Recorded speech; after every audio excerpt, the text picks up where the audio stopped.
So what do you expect me to say? Let's get him! I know you need to feel this way. Coming after you. Hey there, what's up internet? My name is BlackLightAttack, and today I've got some payload for you with the Pyro. Payload recently has started to become like my favorite game type. I think I kind of have phases with game types, and for a while it was like payload race, like pretty much all day, day. And nowadays it's payload. Payload is one of those few game types where I feel like I can play pretty much any class and still feel like I'm serving some sort of team role. And I usually pick my classes these days based on what the team needs, not as much as what I want to play. Basically, primary, what the team needs; secondary, what I want to play. Now, I usually don't play like there are times where I'll like see that the team needs a heavy, and I'll be like, I really don't want to play heavy, and I just won't play heavy. But there are, you know, a lot of times I'll want to play a class because my team could really use it, but I'm like, I know I'm not good with, say, the soldier on this particular map. It just doesn't really have a lot of places for me to, because I'm not very experienced with the soldier. I'm really only good with the soldier on certain maps where I really know the mechanics. You know, I know the inner workings of everything in that map and how the flow of the game usually goes. But yeah, I'm playing the Pyro more and more because I'm going for every achievement in the game except for like the replay update ones, because some of them are like get 1 million views on YouTube, which is, I've never done that I've never done that with videos that I put effort into, let alone, I mean, I think my Pokemon series total has almost 1 million views total, and that's over like 20 episodes almost. So yeah, that's not gonna happen anytime soon, I can guarantee that. But I've been playing the Pyro more and more because I realized that the Pyromancer achievement is going to take an incredibly long time, providing that I don't go into like an achievement server for it and I don't use a source achievement manager or something like that, which, by the way, I refuse to use. That's the whole point of getting achievements, is doing it yourself and going for the challenge. I don't really see much point in not doing it yourself. You know, you got the achievement, whoop-de-doo. I mean, I guess if you're going for the weapons, it's one thing, but so yeah, I've just been playing Pyro, trying to get that. I switched to a flare gun setup because the flare gun counts as pure fire damage when you deal its 90 damage crit. So that's always good. That's good to help rack up your achievements. So I'm using the degreaser, the flare gun, which I'm still pretty shit with, and the extinguisher, which is mostly just for heavies. And occasionally when I really need to like pop a soldier or a demo man really quick, I'll use it on them. The only thing I don't like about this setup is it doesn't really handle other pyros too well. You really just have to hope that the other pyro doesn't really understand how the mechanics of using the flamethrower in close range works, you know, kind of leading your target, because the flame is a little delayed. Seems pretty straightforward, but a lot of pyros don't seem to understand how to land a whole bunch of your hits at close range, so it works out for me. But I'm digressing anyway. I have a really bad habit of starting out with just wanting to have the gameplay set a backdrop for what I'm gonna say, and then just talking about the gameplay for like an hour right when the commentary starts. But yeah, as I said, this is just once again, this is supposed to just be the backdrop. This game, this is just providing the background for me to talk about what I want to talk about. And what I wanted to do today was tell you guys a little story from my past. I don't have really too many stories, but every now and then I remember something. Somebody said something at work that reminded me today of this little gem, and I hope you guys will bear with me if I go a little serious for a moment here, because this is, I believe, an inspirational story for any of you young gents or young ladies, or even any of you folks who are older than me. You know, maybe somebody. I just hope that somebody can take something from this. So I had this friend, and just out of respect, because a lot of these people are no longer in my life. Pretty much everybody who's involved in this story I no longer keep contact with outside of, like, you know, the occasional Facebook message. So just out of respect for whatever their wishes may be, I won't be revealing any of their names in this commentary. So basically, I had this friend, and this friend, he wasn't really like an old trusted friend. He was kind of like a new friend that I had just met in high school. This was my sophomore year, and I only met him in my freshman year, so I didn't really know him all that well quite yet. And you know, so he's basically there was like this string of occurrences where like I had to keep lending him favors, and it was just like thing after thing piled up, and like he'd always try to get me back where he could, and it wasn't, it's not like he was like trying to take advantage of me or rack up these favors for free or anything. Like he was always looking to pay me what he owed. Even though a lot of times I was like, nah man, just let it go, like it's fine, you don't have to get me back for this, but like he would always try to make anything up to me that I did, just because it was just like the string of occurrences where I had to bail him out a couple times. Like his parents went on vacation and they didn't want him staying in the house because they didn't really trust him to not throw a party or anything. So I let him stay with me like totally for free. Let him eat my food and stuff. There was one time I had to take him to the train station, took him to the hospital to see his grandma or something. I can't remember who it was, but just like dropped him off at the hospital to meet his family there. He owed me a couple favors. So put that on the back burner for now. So there's this girl. Yeah, it's going there. There's always a girl. It's a high school story. There's always a girl, and this girl was like insanely out of my league, just like way out of my league. She's skinny, brunette, long hair, kind of. I'm starting to, when I look back on it now, like you realize, like, oh man, she kind of dressed she dressed pretty skimpy. Now that I think about it, and like when you're older, that's a warning sign. But when you're younger and stupider and less experienced in these sort of things, that doesn't really set off the warning signs it should in your head, because all you can think is titties, right?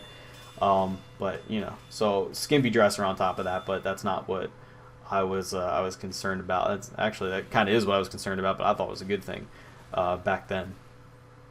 But so I start cooking up like schemes that for ways to like impress this girl, because like I said, she's way out of my league. She's never just gonna go for me on like looks or anything like that. You get these like stupid romantic ideas that are like never gonna work in the real world. But I've decided that I'm gonna do what I can to try and get this chick to go out on a date with me and be my girlfriend. That was my goal, get her to be my girlfriend. That specifically was my goal. So I come up with a brilliant idea of chicks like cars, right? So my friend, of course that's not really true, but so my friend who owes me a couple favors, it turns out he has a pretty sweet car. Not turns out, I knew he had a sweet car, but he has a really sweet car that he puts a lot of work into. He's got a job, and he's pretty much every cent he gets he puts into this car. It had underglow, it was dropped down low, fucking like LEDs inside and shit, just crazy shit that I never would have thought to put in a car. And even though I'm not really a car guy, I don't really know a lot about cars, I'm not really big on cars, he just had this really awesome car. And I'm like, yo man, so like you owe me a couple favors, right? And he was like, yeah. I was like, all right, well, can I borrow your car? And he's immediately like defensive. He's like, and I tell him what for. I'm like, yo, this chick. And he's like, I mean, all right, like if you want to use up one of your favors and stuff. I was like, yeah, man, just whatever, your favors, it's fine. So I was like, okay, so I show up to this girl's house before school in this sweet fucking car, like just digs fucking like booming bass and shit. Like I'll just like throw in one of his CDs, one of those like drop down CD players. I'm just booming bass, like all the brass, and I show up and I'm hoping that she's just going to be standing outside. I know she lives in the same town, and I know that her friend picks her up every morning to go to school, because her and this other chick always walk in together at the same time. And I'm thinking, hopefully she stands out on the curb, weather's nice, why not? And she'll see me pull up, and I'll offer her a ride to school, right? I show up, she's not waiting outside. No such luck. So I'm like, fuck. So I'm sitting there with like this bass booming, and I have no idea what to do. And I'm like, all right. So I man up, balls up, nut up, and walk over and knock on the door. And her dad answers.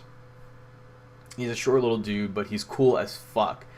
And it turns out he's like really into cars, and he's like, he sees the thing I pulled up, and he's like, is that your thing out there? And I'm like, yeah. He's like, that's your machine? I was like, yeah, that's my machine. And he's like, so he's like really excited about the car, and he starts asking me all these questions, and I don't know the answers to any of them, because like I said, I don't know shit about cars. And so he's like going off, and I just need to pretend like I know what I'm talking about and just phone it in, and like I'm expecting this guy to any minute just kind of be like, oh my god, you're bullshitting me. And this is all on the porch. I'm not like inside the house or anything. But no, he was just like totally psyched, just like kept the conversation going the whole time. And so soon his daughter, the girl I'm after, comes to the door because she hears her dad talking to somebody and she wants to know who's there. And she's like, what are you doing here? Because she recognizes me from school. And at that point I'm like, I was too busy trying to entertain her dad to like think of something, and if she did show up. And so I'm like totally disarmed, like, shit, I came to offer you a ride to school, basically is what I said. And she was like, my friend drives me to school. And I was like, I know, I was thinking maybe I could give you a lift. And she was like, no, that's all right. And I was like, oh. So I drive into school in my friend's car that I barely know how to drive, and I have to give it back to him. Turns out he's like kind of a friend of the family of hers, and he's like, yeah, well, like you know that there's this kid that likes her too, right? And I was like, no, I wasn't. Well, obviously, like she's good looking. He's like, yeah, but he's like an older dude. And I was like, what? Fuck. Like, if he's an older guy, if he's gonna, I don't know what this chick's into. I don't know if he can, like, buy her cigarettes or something.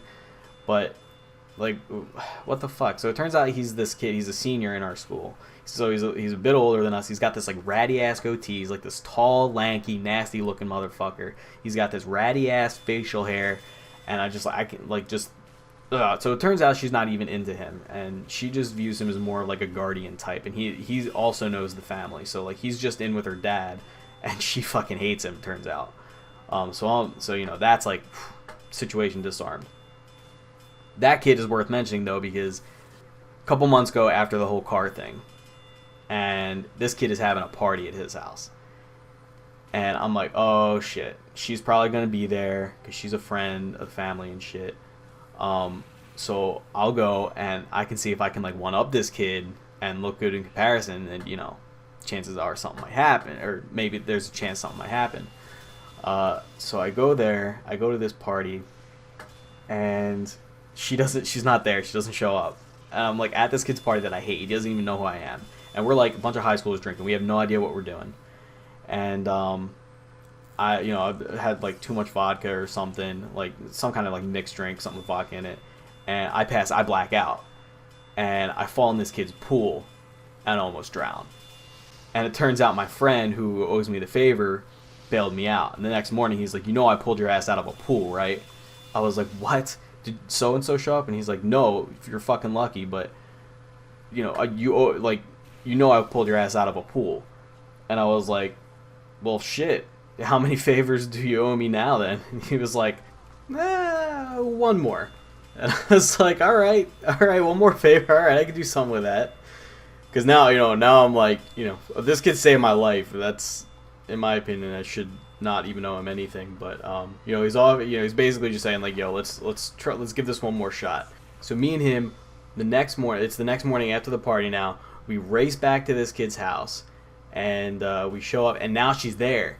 And she's just like chilling there in the morning, like in the whole, after the party, like there's still people passed out everywhere.